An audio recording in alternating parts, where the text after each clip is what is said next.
সে দেখতে অসম্ভব সুন্দরী, গায়ের রং দুধে আলতা, উজ্জ্বল ভরসা, বড় বড় চোখ আর চোখের মণি দুটো বাদামি রঙের, উচ্চতায় 5 ফুট 2 ইঞ্চি।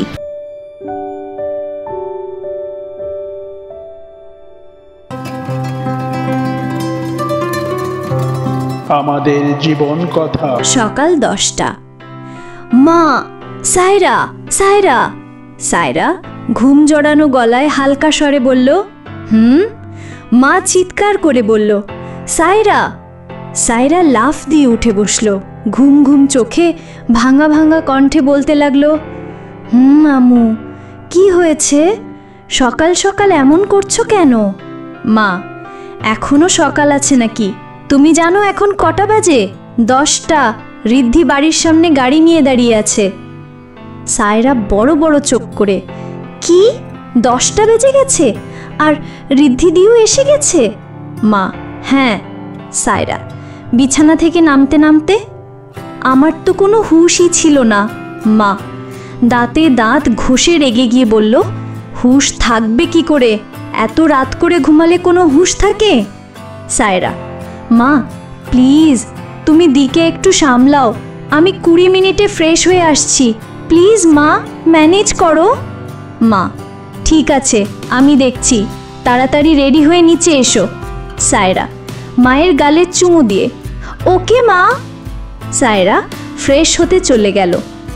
আলাদা অনুচ্ছেদ বর্ণনা। সায়রার পুরো নাম উর্মি আহমেদ সায়রা। সে দেখতে অসম্ভব সুন্দরী, গায়ের রং দুধে আলতা, উজ্জ্বল ভরসা, বড় বড় চোখ আর চোখের মণি দুটো বাদামি রঙের, উচ্চতায় 5 ফুট 2 ইঞ্চি।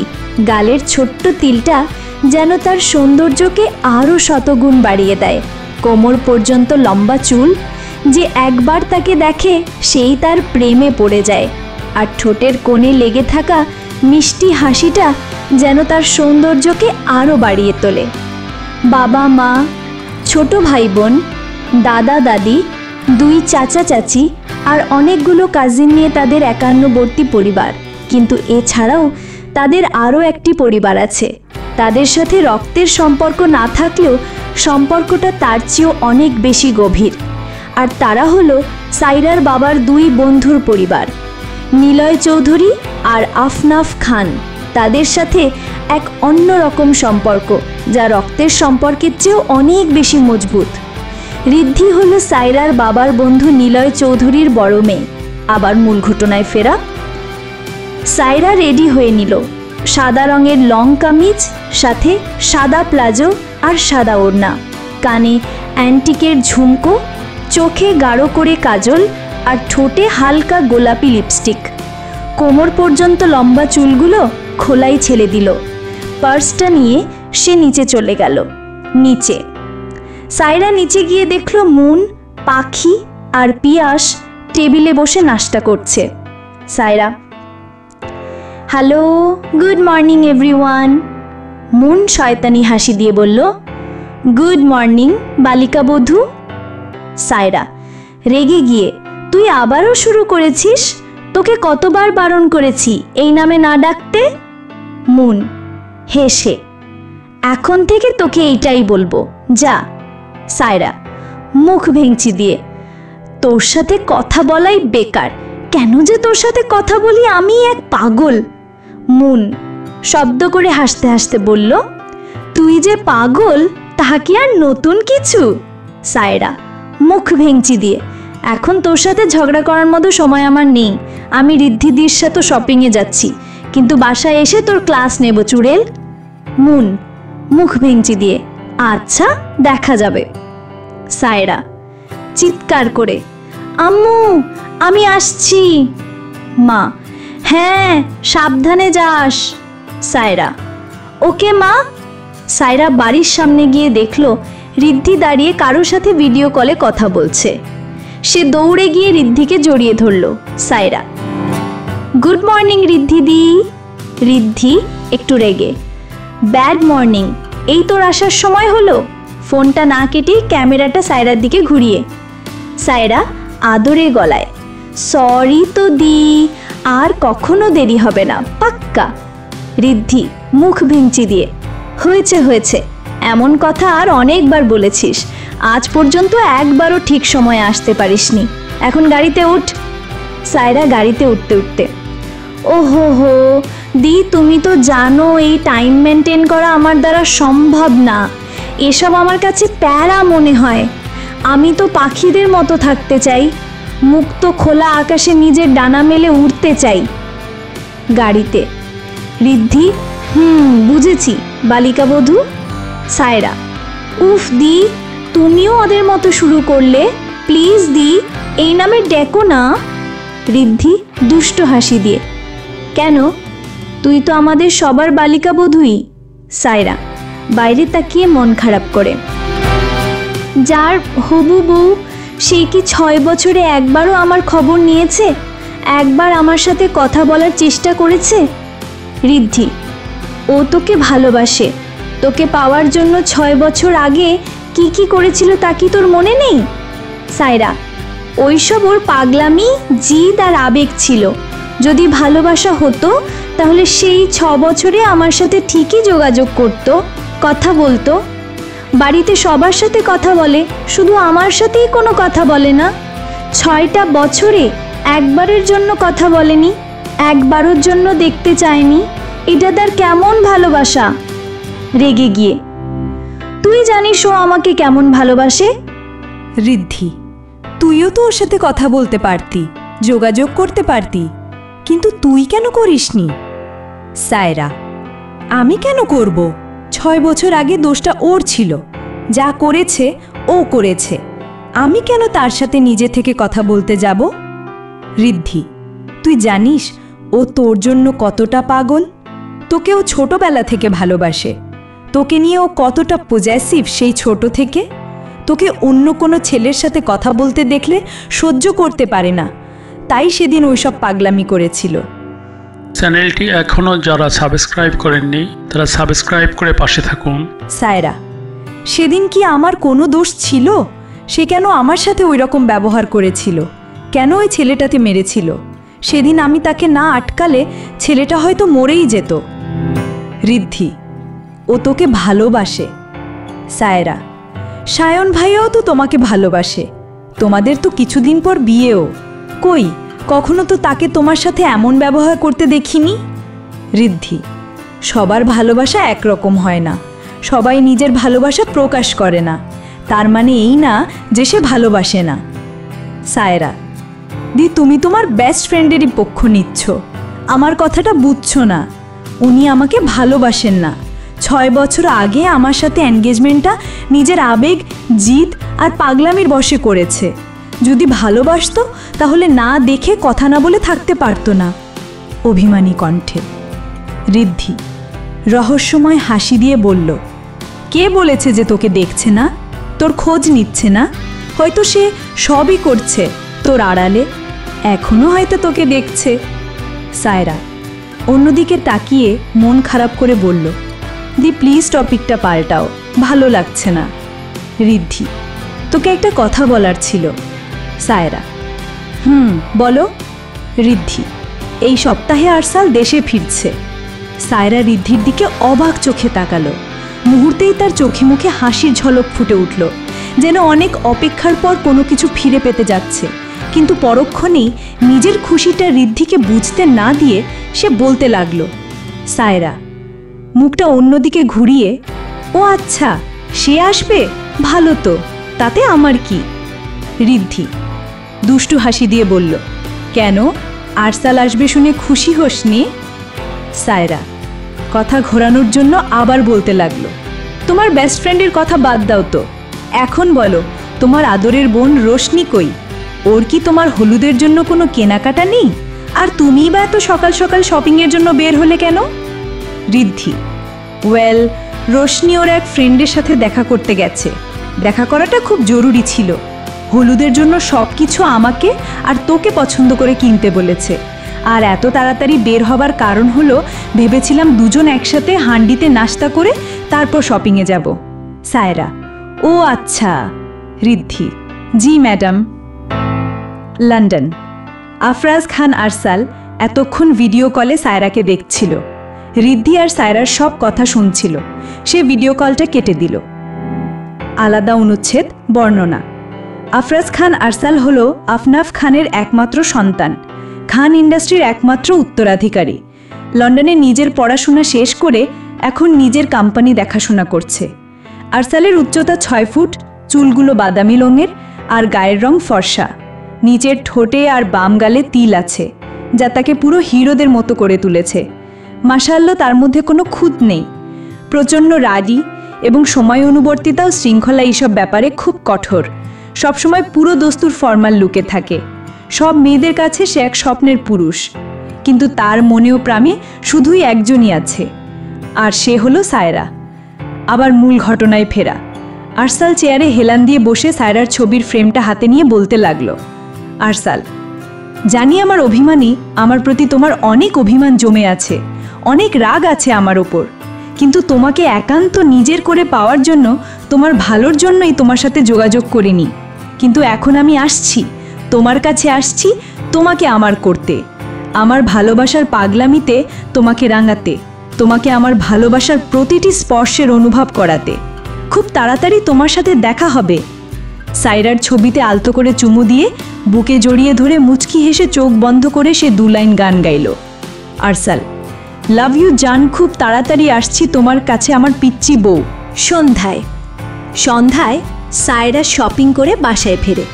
বাসায় ঢুকে শপিং ব্যাগগুলো টেবিলে রেখে সোফায় হেলান দিয়ে বসে পড়ে। মন এসে বলতে শুরু করে, এই যে বালিকা বধূ, সারাদিন তো শপিং করেই কাটিয়ে দিলি, আমি তো তোর সাথে ঝগড়া করার জন্য অপেক্ষা করছিলাম। শাট আপ মন, আমি খুব টায়ার্ড, তোর সাথে ঝগড়া করার মতো মুডে নেই। তা তো দেখতেই পাচ্ছি তুই টায়ার্ড। বাই দ্য ওয়ে, আমার জন্য হলুদের লেহেঙ্গার সাথে ম্যাচিং জুয়েলারি পেয়েছিস? হ্যাঁ, ওই ব্যাগে আছে। থ্যাঙ্কস বালিকা বধূ। সায়রা মনের দিকে কুশন ছুঁড়ে মেরে বলে, আমাকে ওই নামে ডাকবি না চুড়েল। পাখি সায়রার কাছে এসে পাশে বসে। আমার কিউট আপি, আমার জন্য কি এনেছো?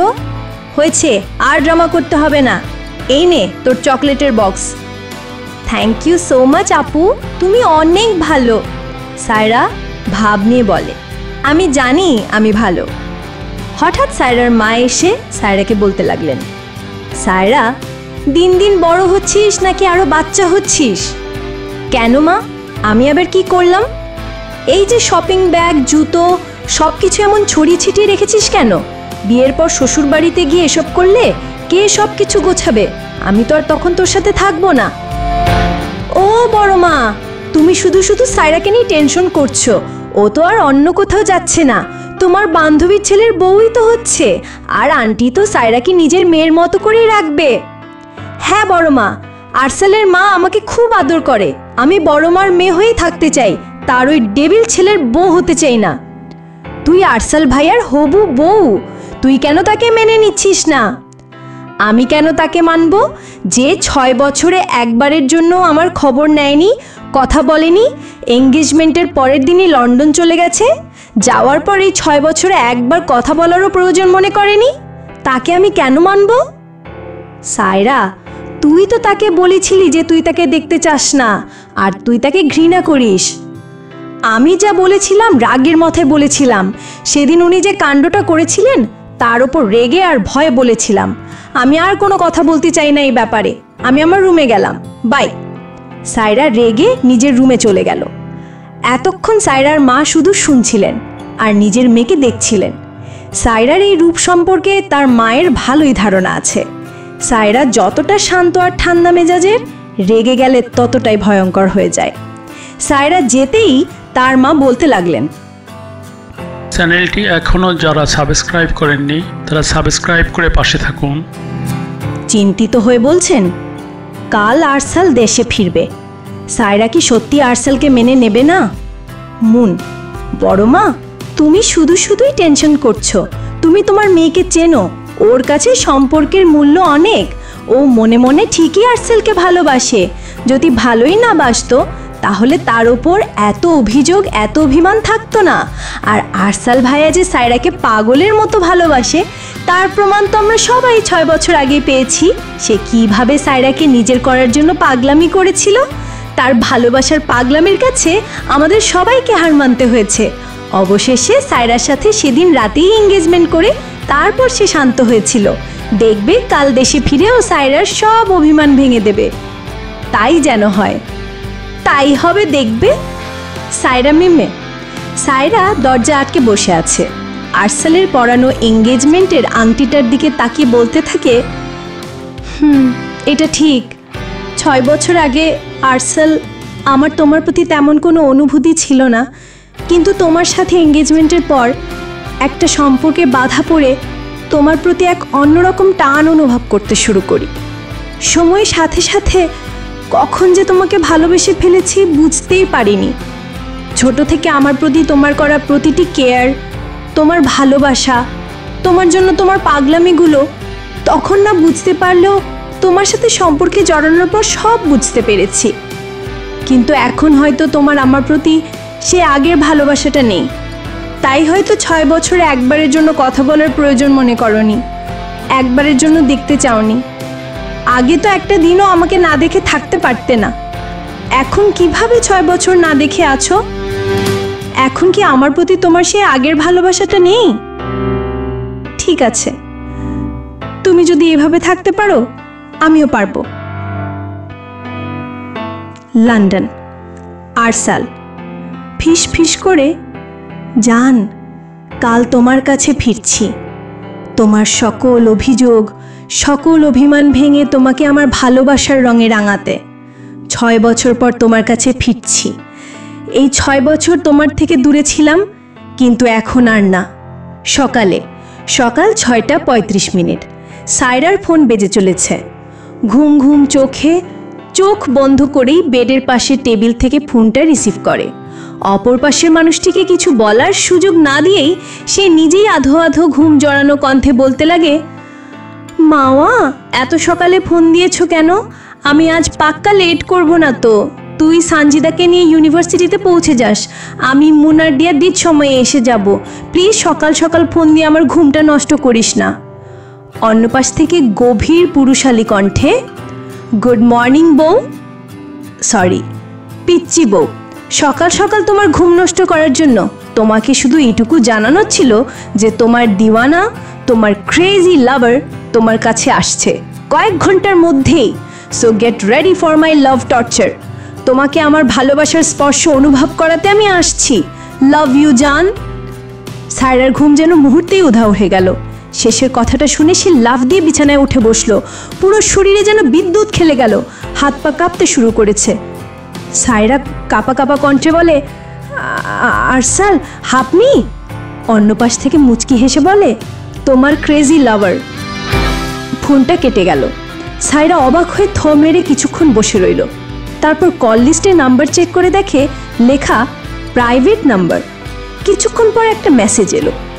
সায়রা মেসেজটা ওপেন করে, জান, এত বেশি ভাবতে যেও না আমি কে।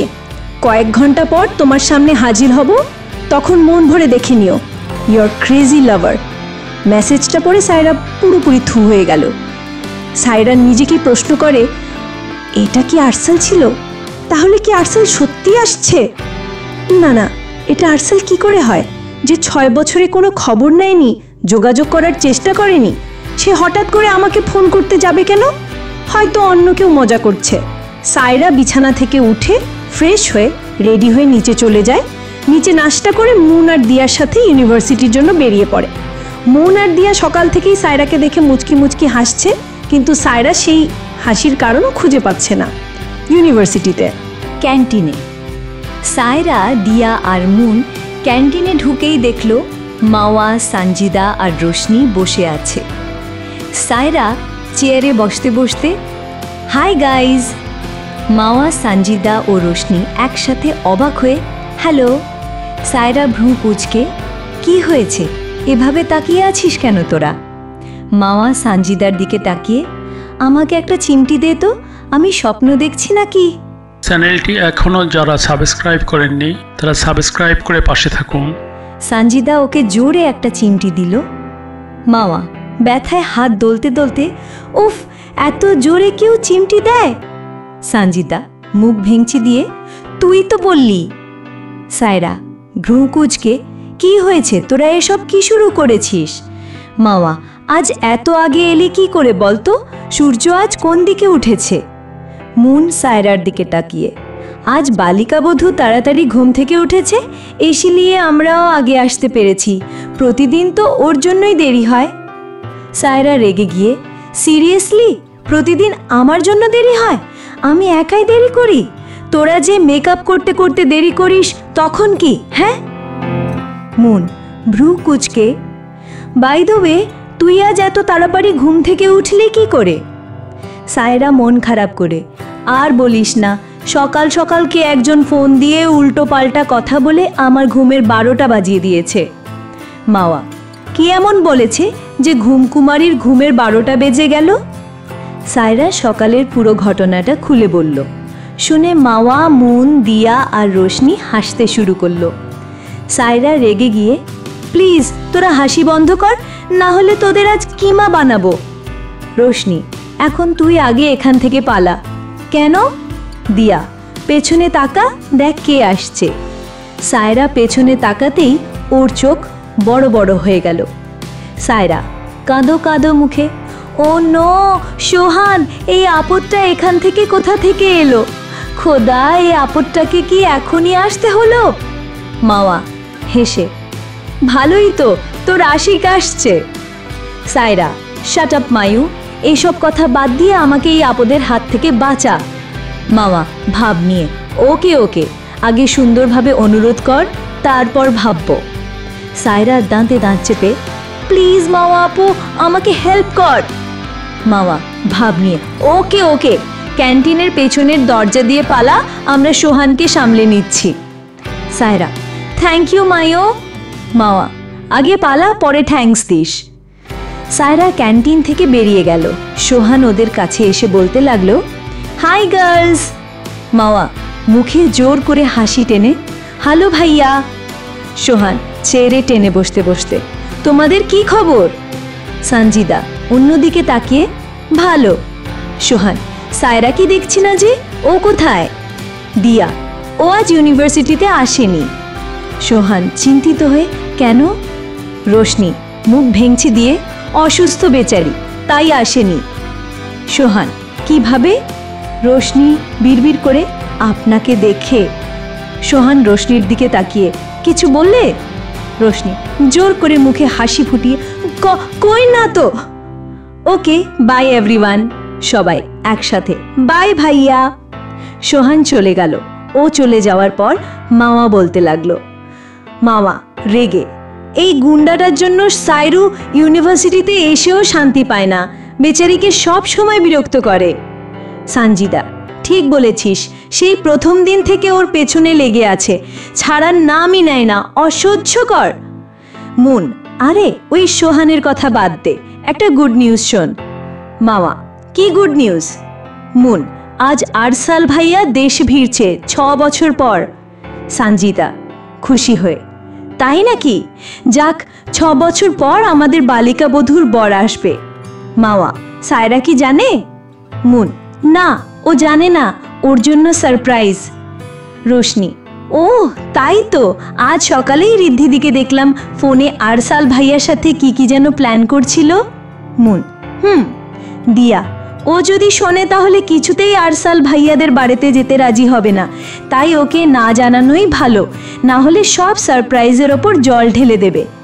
মাওয়া, হ্যাঁ তা ঠিক, ওর যা রাগ। সানজিদা, মুন, চল, ক্লাসের সময় হয়ে গেছে, সায়রা হয়তো ক্লাসে একা আমাদের জন্য অপেক্ষা করছে। মাওয়া, হ্যাঁ চল। সবাই ক্লাসের দিকে চলে গেল। অন্যদিকে এয়ারপোর্টে আরসাল এয়ারপোর্ট থেকে বের হলো। ওর পরনে কালো শার্ট, কালো জিন্স আর কালো জুতো, হাতে ব্র্যান্ডেড ঘড়ি, চোখে কালো সানগ্লাস আর চুলগুলো স্পাইক করা। আশেপাশের সব মেয়েরা মুগ্ধ হয়ে ওর দিকে তাকিয়ে আছে। বাইরে এসে সে দেখল সায়ন গাড়িতে হেলান দিয়ে দাঁড়িয়ে আছে। সায়ন আরসালের দিকে এগিয়ে এলো। সায়ন, আরসালকে জড়িয়ে ধরে, হাই আরসাল, কেমন আছিস? আরসাল খুশি হয়ে, এই তো ভালো, তুই কেমন আছিস? সায়ন, আমিও ভালো, তুই তো আগের থেকে আরো হ্যান্ডসাম হয়ে গেছিস, পুরো হিরো। আরসাল বাঁকা হেসে, হিরো তো হতেই হবে, না হলে আমার প্রিন্সেসকে নিজের করব কি করে? সায়ন গাড়িতে উঠতে উঠতে, চল গাড়িতে উঠ, বাড়িতে চল। আরসাল, না, এখন আগে সায়রার ইউনিভার্সিটিতে যাব। সায়ন মুচকি হেসে, ওকে হিরো, অ্যাজ ইউ উইশ। আরসাল আর সায়ন ইউনিভার্সিটির উদ্দেশ্যে রওনা হলো। এইদিকে সায়রারা সবাই ক্লাস শেষ করে বেরিয়ে এলো। গেটের সামনে আসতেই বাইরে ফুচকার দোকান চোখে পড়ল। সায়রা খুশিতে চিৎকার করে উঠল, ফুচকা, চল না ফুচকা খাই। মাওয়া, এই সময় ফুচকা খাবি? সায়রা অসহায়ভাবে তাকিয়ে, চল না প্লিজ প্লিজ প্লিজ। মাওয়া, ওকে ওকে, কিন্তু সবার বিল তুই দিবি। সায়রা খুশি হয়ে, ওকে দেন। সায়রারা ফুচকা খেতে চলে গেল, কিন্তু দূর থেকে একটা কালো গাড়ির কালো কাঁচের ভিতর থেকে আরসাল মুগ্ধ নয়নে ওকে দেখছে। লাল ড্রেসে সায়রাকে অসম্ভব সুন্দর লাগছে। সিঁদুরে লাল ফুল হাতা কমিজ, সাথে লাল প্লাজো আর লাল ওড়না, চোখে গাঢ় কাজল, ঠোঁটে বেবি পিঙ্ক লিপস্টিক আর চুলগুলো খোলা, কানে দুলছে মানানসই অ্যান্টিকের ঝুমকো, আর ঠোঁটের কোণে সেই পাগল করা হাসি। সে হাত নেড়ে নেড়ে মাঝে মাঝে চোখ বড় বড় করে কথা বলছে। সামনের ছোট ছোট চুলগুলো বাতাসে উড়ছে, কানের ঝুমকোটাও দুলছে। সব কিছুর মধ্যে যেন এক অদ্ভুত মায়া, এক অদ্ভুত নেশা কাজ করছে আরসালের মধ্যে। আরসাল যেন ওর সব কিছুতে মুগ্ধ হয়ে যাচ্ছে।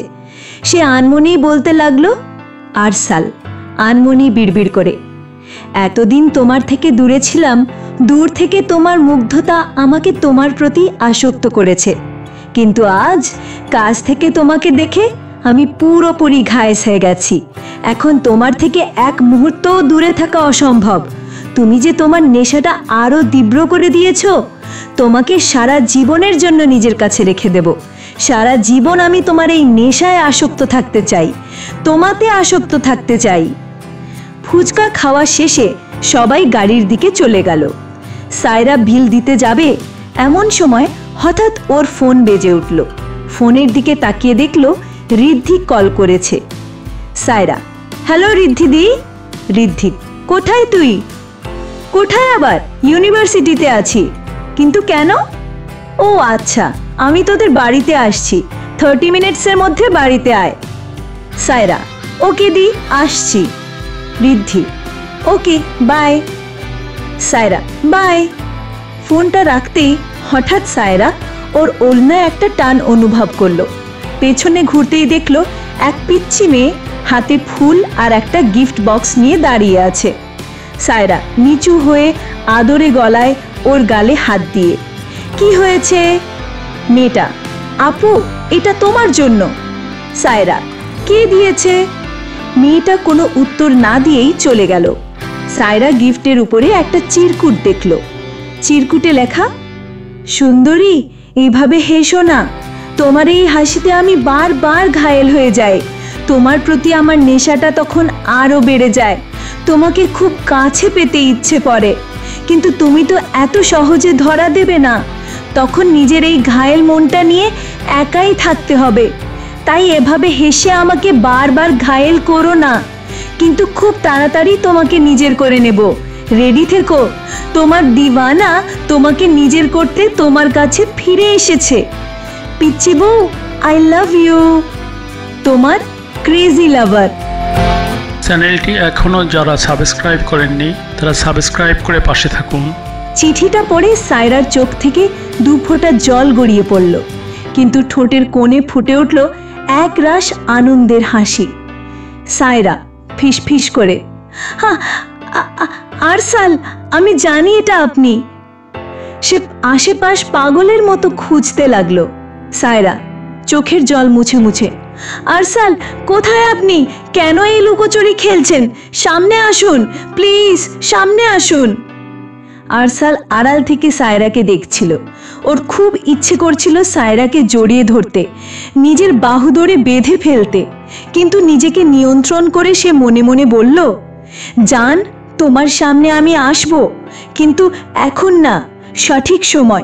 তোমার সব অভিযোগ, সব অভিমান আজ আমি শেষ করব। তোমাকে আমার ভালোবাসায় বেঁধে ফেলবো। আজ রাতেই তোমার সব মান অভিমান ভাঙাবো। তোমার জন্য আজ রাতটা খুব স্পেশাল হতে চলেছে জান। তোমার জন্য সারপ্রাইজ আছে। কিলার হাসি দিয়ে বাড়িতে কিছুক্ষণ খোঁজাখুঁজির পর নিরাশ হয়ে সায়রা গাড়িতে উঠে পড়ল। অন্যদিকে আরসালও নিজের বাড়িতে পৌঁছে গেল। সায়রা বাড়িতে ফিরে সোজা নিজের রুমে চলে গেল। গল্পটি আপনাদের কেমন লাগলো কমেন্ট করে আপনাদের মতামত জানান। আমাদের জীবন কথা চ্যানেলটি সাবস্ক্রাইব করুন এবং বন্ধুদের সাথে ভিডিওটি শেয়ার করুন।